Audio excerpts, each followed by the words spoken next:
Yan, so hello guys, what's up? Welcome back to our YouTube channel. So for today's video, may re-recommenda lang ako. Actually, natikman ko na to. Ito nga po yung bago nga po ng Choco Mucho, yung chunky and chewy. Ayan, yung may peanuts talaga, as in, may peanuts talaga siya. Ito po yung milk chocolate caramel wafer roll peanuts. Ayun, so may peanuts siya, may bits siya ng peanuts. So hindi siya parang, alam mo yung binudbud na maliliit na peanuts lang. Medyo malaki yung peanuts niya. Tikman na ulit natin siya para kahit paano ma-refresh yung utak natin kung ano nga ba lasa niya. So, bukay siya. Tumatalsik pa yung mga peanuts niya. Ayan, so ito nga po yung tsura niya. Bigyan niya, there. Actually, fan din naman ako ng Choco Mucho, pero ito yung first time na gumawa talaga sila na may peanut talaga, as in peanut talaga, hindi yung ano. Kasi yung dati nila parang rice crisp ba tawag doon. Ayan, so ito naman, may peanut siyang coating. Pero tingnan natin kung ano yung nasa loob. Ayan.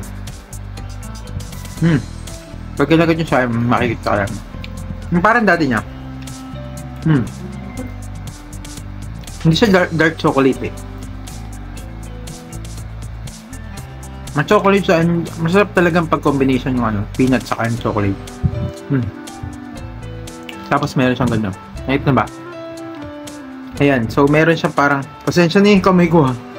Nagpakulay kasi sa akin, tignan nyo yung pangit ulit. Papakulay sa akin pinsan ko, ayun, tignan nyo. Ay, hindi. Nakita nyo ba? Medyo maitim. Pero yun na nga, hindi madumihan guys. Hindi madumi ko there. May mancha lang talaga siya, ay no.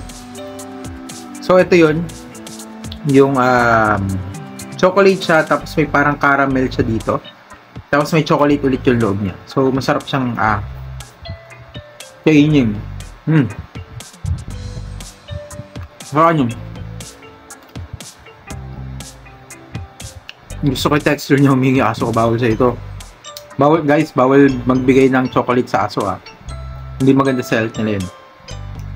Ang gusto ko sa kanya, pag kinagat mo siya, meron kang mangunguya. May crunchy. So gusto ko siya. Alam mo yun? Paano ba? Medyo may pagka-resist yung lasa niya. Natikman niyo na yung kulay orange. Medyo may pagka-ganyan, pero hindi exactly ganyan. Pero masarap siya guys. Again guys, 14 pesos lang. May ganito ka na. Sarap niya. To be honest, masabi ko na discover ko. Uy, discover. Pero na. Mga nahulog ka. Pero para sa akin, kung naghahanap kayo ng babaunin, yung matamis na parang hindi kayo magutom, masasuggest ko to, mura niya. Tapos masarap pa, kaso nga lang syempre para dun naman sa medyo hindi natotolerate yung tamis, medyo matamis talaga siya. Yung tamis niya for me 1 to 10, 8 yung tamis niya, gano'n sa katamis. Pero masarap. Nababalansin ng peanut mo yung tamis niya, kasi mararamdaman mo talaga matamis dito. Alam mo yun? Yung pagsandamak makakinain mong ganito, sure ka na sasakit ka lang muna mo. Para siyang Snickers type, ganun. Pero masarap din talaga. Ayan, natin yung lamon ako. Nag-stay kasi tamis. Pero goods na goods. Kaso nga lang, angatila lamon ako sa tamis. So yun lang guys.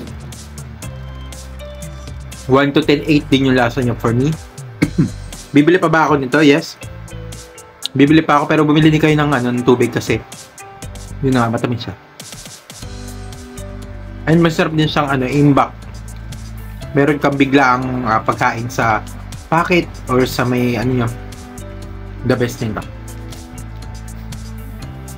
Ibang Choco Mucho masarap din. Pero isa na talaga sa gusto kong bilhin, Choco Mucho. So try nyo na. Bahali kung mahilig kayo sa matamis.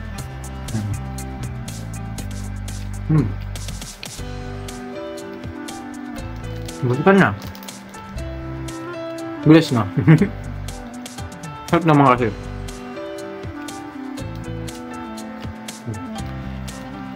Again guys na. Hindi tayo in-sponsor ng Chocomucho pero yun na, kasi yung sinabi ko, discover ko lang, mahilig kasi ako kumain ng mga ano, kakaibang pagkain. Ayun, and ito yung na-discover ko na gusto ko i-share sa inyo. Yun lang, maraming salamat, God bless. Kayo palagi. And see you again sa another vlog po natin. Thank you, bye-bye!